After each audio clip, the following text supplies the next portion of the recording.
watching this, then you probably need some advice on how to take end of the year tests. Or just important tests in general. So right now for me, I'm in 5th grade and it is the end of April and about to be May, and I have like 25 days left of school, not counting weekends. So testing is coming up and it's really stressful. So I'm gonna be giving you 6 tips on how to take tests better. So let's get started. So one thing that you need to do is prepare. So I'll give you 3 tips about preparing and 3 tips about the actual test. So step 1, get at least 8 hours of sleep. If you don't get good sleep, you're gonna be tired. If you're gonna be tired, then you're not gonna do your best. And these tests are important, even if they go to your actual grade or if they're just like some state testing kind of thing. So what you gotta do is you gotta make sure you get at least 8 hours sleep. I'd get a little bit more, maybe 9 hours. That's what I try to do. And yeah, so also get breakfast. So if you've been going to school, getting 1 piece of toast or something like that, that ain't gonna cut it now.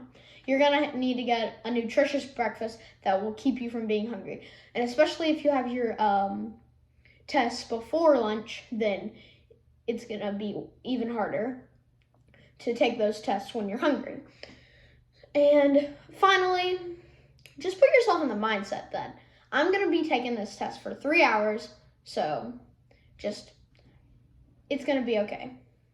Also, here's an extra bonus tip. So this bonus tip is take a walk. Whenever you're on the test, you're gonna be sitting down probably doing testing for 2 hours. You're not gonna be able to move that much. So get your energy out while you can. And let's go to the second part.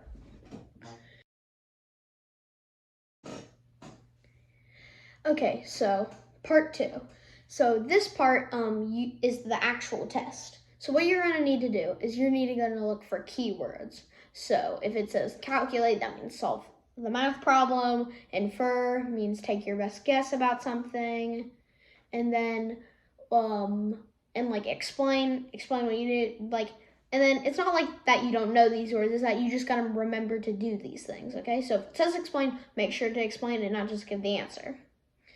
And then step 2, use erase, which stands for restate, answer, cite, or explain, which is what they use at my school or whatever if you have like an abbreviation for that. And if you don't, I'll tell you restate, so you should know how to restate. Answer, pretty self-explanatory. Cite, it means take evidence from like the text that you're reading or like the diagram in like your math problem or like the instructions to do that problem.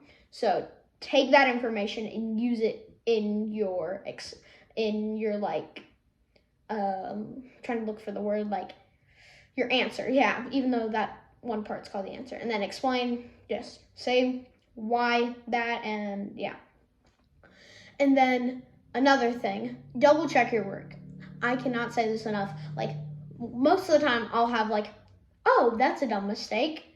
And because the reason why I made that dumb mistake is because I didn't double check my work, and it's just like, especially like in math when you have like long division or something, like it's a long process and just one little mess up will just get you the whole wrong answer and you won't get any credit for it. So just double check. It's not that hard.